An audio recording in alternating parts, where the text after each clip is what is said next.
नमस्कार दोस्तों, मैं जितेंद्र सिंह आपका स्वागत करता हूं जेएस एजुकेशन यूट्यूब चैनल पर।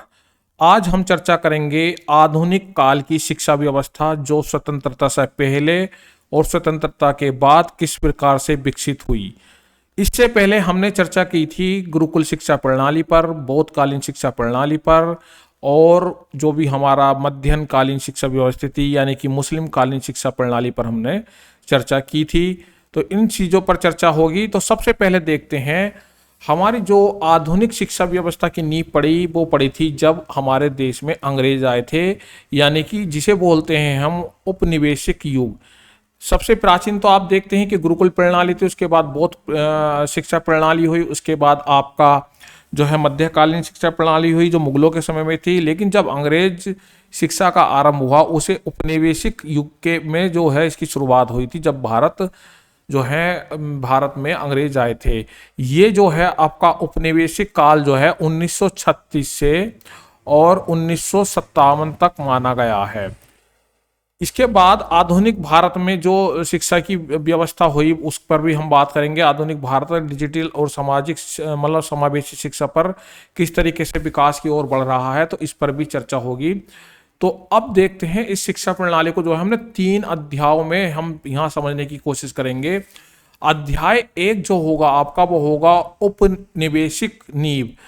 1757 से 1880 तक जो है इस प्रणाली को माना जाता है एक ऐसी प्रणाली का निर्माण जिसका उद्देश्य शासन करना था केवल। जब भारत में अंग्रेज आए और मुगलों को उन्होंने धीरे धीरे हटाना शुरू किया, तो भारत के अंदर शासन करने के उद्देश्य से उन्होंने शिक्षा देनी चाहिए, ऐसे लोग तैयार करने चाहे जो कि उनके शासनकाल में उनकी मदद कर सके। अध्याय 2 में हम देखेंगे राष्ट्रीय आकांक्षा और परिवर्तन का युग आया। 1880 से 1960 तक ये चला। स्वतंत्रता की लड़ाई और एक नए राष्ट्र के लिए शिक्षा की खोज की शुरुआत हुई। अध्याय 3 में हम देखेंगे आधुनिक भारत का निर्माण, यानी कि 1960 से आज तक समानता, उत्कृष्टता और विश्व प्रतिस्पर्धा की ओर एक ऐसे राष्ट्र का प्रवास जो हम बनाने का प्रयास हमें करना है। तो इस तरीके की शिक्षा व्यवस्था के लिए जो आधुनिक भारत का जो निर्माण हो रहा है 1960 से आज तक की शिक्षा व्यवस्था पर चर्चा होगी। तो सबसे पहले देखते हैं अध्याय 1 यानी कि आपका उपनिवेशिक काल या व्यापार, धर्म और शासन के लिए शिक्षा दी गई थी। मुख्य रूप से अंग्रेज यहाँ व्यापार करने आए थे और जो अपना धर्म का प्रचार प्रसार करने आए थे, जो है भारत पर शासन करने आए थे, और तो इससे संबंधित शिक्षा दी गई थी। इस शिक्षा में देखिए सबसे पहले क्या था, इसके उद्देश्य देखते थे। प्रारंभिक प्रयास और उद्देश्य क्या थे इस शिक्षा व्यवस्था में।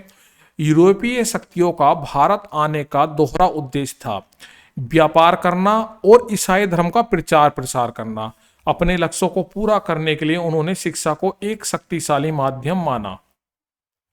सबसे पहला पॉइंट, चार्ल्स ग्रांट को आधुनिक शिक्षा का जन्मदाता माना गया है, जिन्होंने शिक्षा के माध्यम से सुधार का प्रस्ताव रखा। दूसरा पॉइंट देखते हैं, प्रशासनिक और न्यायिक जरूरतों को पूरा करने के लिए प्रारंभिक संस्थानों की स्थापना की गई।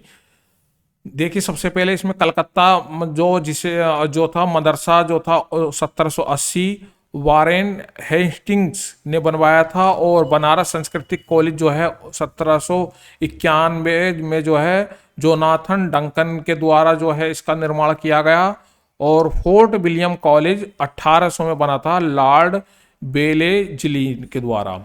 तो ये जो शुरुआत थी। इसके बाद देखते हैं महत्वपूर्ण मोड़ कब आया हमारी आधुनिक शिक्षा व्यवस्था की जो नींव पड़ी, उस पर जो हम बात करते हैं। 1813 का आज्ञा पत्र। ब्रिटिश संसद ने ईस्ट इंडिया कंपनी को भारतीय शिक्षा पर प्रतिवर्ष कम से कम 1 लाख खर्च करने का निर्देश दिया। इस धनराशि को कैसे खर्च किया जाएगा, इस पर एक बड़ा वैचारिक संघर्ष शुरू हो गया। यानी कि 1813 के आज्ञा पत्र में या घोषणा पत्र में ब्रिटिश संसद ने, क्योंकि उस समय अंग्रेजों का राज था, तो अंग्रेज का जो राज था वो ब्रिटेन से चलता था, और वहां की संसद जो है हमारे लिए नियम कानून पारित करती थी और वो भारत में लागू होते थे। तो उस समय 1 लाख रुपए का जो था एक तरीके से शिक्षा बजट था, यानी शिक्षा पे खर्च करने के लिए भारत में दिया गया था। वो काफी बड़ी रकम थी, 1 लाख उस समय के हिसाब से, इसे छोटी रकम ना समझा जाए। तो इसका इसमें तो था एक विवाद हो गया, एक वैचारिक संघर्ष हो गया। वो था केंद्रीय विवाद। क्या था? प्राच्य पाश्चात्य संस्कृति का विवाद था। प्राच्यवादी क्या थे? भारतीय परंपरा, ज्ञान और संस्कृति और अरबी साहित्य के अध्ययन का समर्थन करने वाले थे। ये थे आपके राजा राम मोहन राय। और इसके जो प्रत्यक्षवादी थे, यानी कि जो आपके जो अंग्रेजों का समर्थन करने वाले थे, वो थे अंग्रेजी भाषा, यूरोपीय भाषा, वैज्ञानिक ज्ञान के प्रचार प्रसार पर जोर देना। इसके जो समर्थक थे वो थे वारेन हेस्टिंग्स। तो ये चीजें यहाँ पर देखने को मिलती हैं। प्राच्य पाश्चात्य विवाद, यानी कि हमारे जो इंडिया के लोग थे वो चाहते थे कि हमारा जो इसमें मातृभाषाओं को, हिंदी को, संस्कृत को, अरबी को जो है ध्यान में रखते हुए, हमारी संस्कृति को ध्यान में रखते हुए शिक्षा व्यवस्था बने और उस पर खर्च हो। लेकिन अंग्रेज चाहते थे कि अंग्रेजी भाषा और यूरोपीय विज्ञान का जो ज्ञान है वो बढ़िया है और वो जो है भारत को आगे ले जा सकता है, या एक तरीके से कह सकते हैं कि वो अपनी विचारधारा को हम पर थोपना चाहते थे। वहाँ के जो बेरिंग हेस्टिंग्स थे, उन्होंने कहा था कि जो ब्रिटेन की एक पुस्तकालय है उसकी एक अलमारी के बराबर भारतीय जो वेद हैं उनके अंदर जो ज्ञान है टोटल, वो ब्रिटेन की एक अलमारी में जो एक कोई कोना होगा उसके बराबर ज्ञान है। मतलब कि जो भारतीय परंपरागिक ज्ञान था उसका जो सिलेबस है या उसमें जो ज्ञान है, वेद हो चाहे वो कोई से भी साहित्य हो, उन सारे साहित्यों का जो मोल उसने केवल एक किताब या एक जो है लाइब्रेरी की एक जो है अलमारी के कोने से कर दिया था। इतना हमें वो नीचा मानते थे। भारतीय शिक्षा की दिशा का निर्धारण देखते हैं यहाँ पर। मैकाले का विवरण पत्र, मुख्य रूप से मैकाले के विवरण पत्र पे अलग से भी चर्चा होती है। 1835 में ये आया था और प्रभाव क्या था? पाश्चात्यवादियों की निर्णायक जीत, और इसने भारत में शिक्षा की भाषा और सामग्री को अंतिम रूप दिया। मैकाले का उद्देश्य एक ऐसा वर्ग बनाना था जो रक्त और रंग में भारतीय हों पर रुचि और विचार में और नैतिकता में और बुद्धि में अंग्रेज हों। कहने का मतलब यह है कि केवल देखने वाले में वो भारतीय हों लेकिन उनके अंदर सारे जो गुण हों वो अंग्रेजों जैसे हों। मैकाले के जो विवरण पत्र का था ये जो था वो यही चाहता था, उसका ये मुख्य उद्देश्य था कि शिक्षा इस तरीके से दी जाए। फिर आया आपका वुड का घोषणा पत्र 1854। महत्व क्या था? भारतीय शिक्षा का मैग्ना कार्टा कहा गया है इसे, और इसने एक व्यापक और व्यवस्थित शैक्षिक संरचना की नींव रखी। जो सिस्टम बनाया उसने कि प्राथमिक विद्यालय होने चाहिए, जूनियर हाई स्कूल होने चाहिए, उसके बाद इंटर कॉलेज होने चाहिए, उसके बाद विश्वविद्यालय होने चाहिए। ये सारे जो क्रम था, सिस्टमेटिक ढंग था भारतीय शिक्षा व्यवस्था में, वो लाया था वुड का घोषणा पत्र। इसीलिए इसे मैग्ना कार्टा भी कहा जाता है। और ये 1854 में आया था। यहाँ से 2-3 क्वेश्चन आपके बनते हैं। और प्रमुख सिफारिशें क्या थी?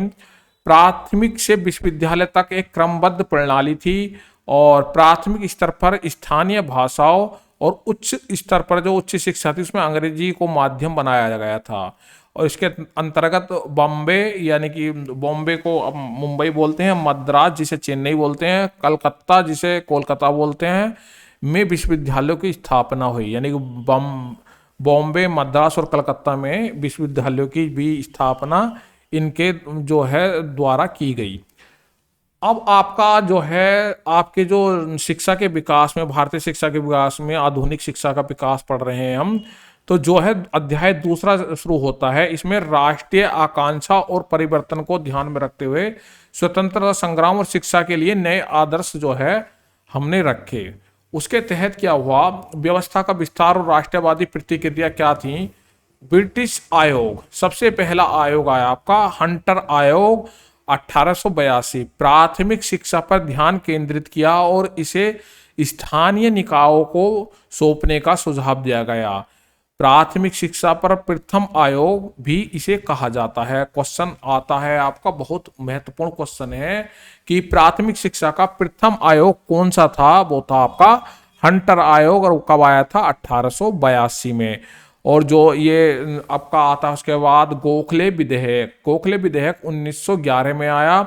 प्राथमिक शिक्षा को निःशुल्क और अनिवार्य बनाने का पहला बड़ा, यद्यपि ये असफल रहा, प्रयास किया, यह भारतीय आकांक्षाओं का प्रतीक बन गया। यानी कि गोखले विधेयक में सबसे पहले निशुल्क और अनिवार्य शिक्षा बनाने की जो प्राथमिक शिक्षा को जो बात की गई थी वो गोखले विधेयक में 1911 में की गई थी, लेकिन ये असफल हो गया था उस समय की परिस्थितियों के कारण। फिर आई आपकी महात्मा गांधी की वर्धा योजना, यानी कि बुनियादी तालीम 1937। ये महात्मा गांधी द्वारा प्रस्तावित एक क्रांतिकारी विचार था। मुख्य सिद्धांत क्या था? शिक्षा को हस्तशिल्प उत्पाद कार्यों से जोड़ना, और माध्यम क्या था? मातृभाषा में शिक्षा पर बल। तो ये मुख्य जो थी आयोग और विधेयक आए उस समय पर। अब स्वतंत्रता के बाद एक संप्रभु भारत के लिए शिक्षा की नींव रखनी थी हमें। लक्ष्य क्या था? औपनिवेशिक ढांचे को एक ऐसी प्रणाली में बदलना जो राष्ट्रीय विकास और लोकतांत्रिक मूल्यों में बढ़ावा दे। यानी कि जो उपनिवेशिक काल में अंग्रेजों ने ढांचा बनाया था वो एक तरीके से अपना शासन करने के लिए जो था उन्हें सिर्फ कर्मचारी तैयार करने थे, नौकर तैयार करने थे पढ़े लिखे, तो उस तरीके की शिक्षा व्यवस्था थी। लेकिन अब जो था राष्ट्र के विकास के लिए और लोकतांत्रिक मूल्यों के लिए जो है हमें शिक्षा देनी थी, तो उसके लिए परिवर्तन आया। सबसे पहले क्या था? प्रारंभिक आयोग क्या था आपका? स्वतंत्रता के बाद विश्वविद्यालय शिक्षा आयोग, जो 1948 और 1949 माना जाता था। इसके अध्यक्ष थे आपके डॉक्टर एस राधाकृष्णन। मुख्य सिफारिश क्या थी? उच्च शिक्षा के मानकों के समन्वय के लिए विश्वविद्यालय अनुदान आयोग यानी कि यूजीसी की स्थापना की। और माध्यमिक शिक्षा आयोग जो था आपका आया था 1952 से 1953। प्रचलित नाम है मुदालियर आयोग, यानी कि अध्यक्ष के जो थे इनके मुदालियर जी, उनके नाम पर ही मुदालियर आयोग पड़ा था इसका नाम, और इसे माध्यमिक शिक्षा आयोग के नाम से भी जाना जाता था। केंद्रीय बिंदु माध्यम शिक्षा में सुधार, जो माध्यमिक शिक्षा थी उसमें सुधार, पाठ्यक्रम में विविधीकरण और त्रिभाषा सूत्र पर यहाँ पर जोर दिया गया था। एक मील का पत्थर यूजीसी की स्थापना 1956 में हुई थी, ये भी मुख्य पॉइंट बनता है। राधाकृष्ण आयोग की सिफारिशों को लागू करते हुए उच्च शिक्षा के लिए संवैधानिक निकाय के रूप में इसे स्थापित किया गया। यानी कि यूजीसी की जो स्थापना हुई थी वो 1956 में हुई थी। यहां से महत्वपूर्ण आपका पॉइंट बनता है। इसके बाद आता है आपका आधुनिक भारत का निर्माण, राष्ट्रीय नीति और भविष्य पर दृष्टि डालेंगे इसके। तो आधुनिक भारत के निर्माण के लिए कोठारी आयोग जो मुख्य आयोग है 1964-66 एक युगांतरकारी रिपोर्ट तैयार की इन्होंने। शिक्षा के सभी स्तरों और पहलुओं पर समग्र रूप से विचार करने पर पहला आयोग था ये, और इसका दृष्टिकोण भारत की शिक्षा नीति का आधार था। राष्ट्रीय की आय का 6% शिक्षा पर व्यय हो, इसकी ये मुख्य सिफारिश थी।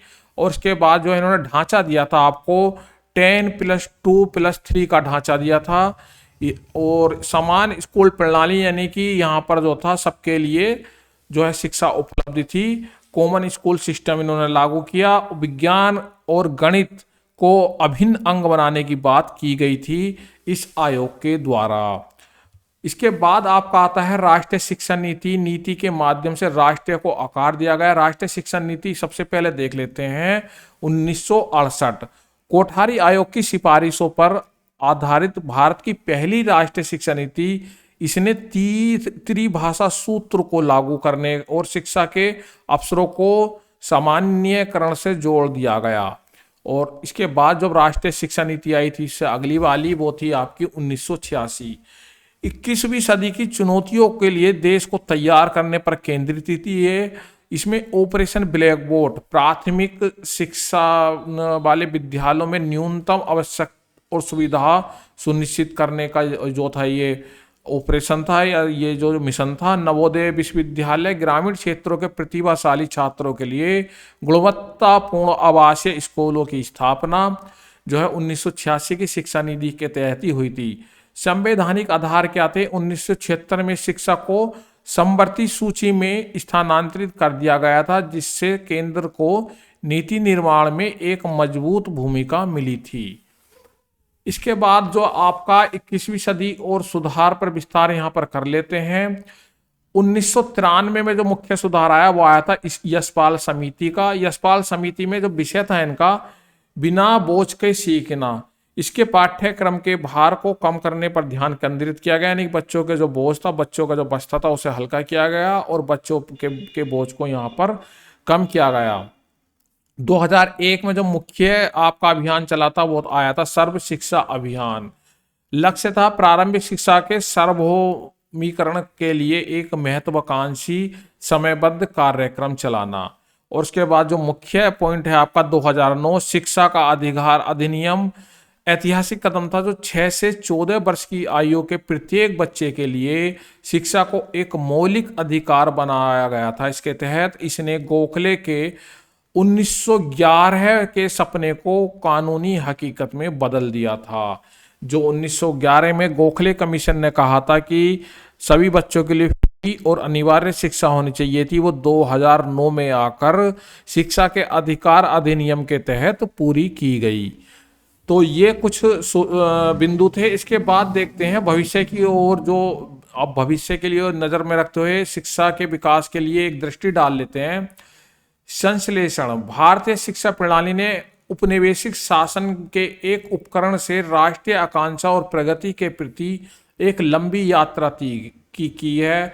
वर्तमान और भविष्य राष्ट्रीय शिक्षा नीति 2020 34 वर्षों के बाद आई यह नीति 21वीं सदी के लिए एक दृष्टिकोण का प्रतिनिधित्व करती है। प्रमुख सिद्धांत ये इसमें लचीलापन है, समग्र विकास को ध्यान में रखा गया है, महत्वपूर्ण सोच है इसमें, और प्रौद्योगिकी यानी कि आपको जो टेक्नोलॉजी की जो है इसमें सब चीजों का एकीकरण किया गया है। अंतिम लक्ष्य क्या है इस शिक्षा नीति को लाने का? भारत को एक वैश्विक ज्ञान महाशक्ति के रूप में स्थापित करना, यानी कि भारत को विश्व में कहीं भी किसी भी क्षेत्र में कोई परेशानी ना हो, यहाँ के लोगों को इस तरीके से उनका सर्वांगीण विकास करते हुए उनके अंदर टेक्नोलॉजी और जो वर्तमान जो युग है इसमें जो भी आवश्यकताएं हैं तो उसको ध्यान में रखते हुए उन सब चीज़ों को भारत के लोगों को, भारत के जनता को, समाज को, राष्ट्र को जो है एक ऐसा बनाना जिससे कि ये जो है ज्ञान महाशक्ति के रूप में स्थापित हो जाए। तो ये जो है इस समय 2020 जो आपकी शिक्षा नीति है इस पर एक विशेष क्लास चैनल पर अलग से पड़ी है, किस तरीके से ये जो है आप इसे देख सकते हैं। आज के लिए इतना ही, धन्यवाद, नमस्कार।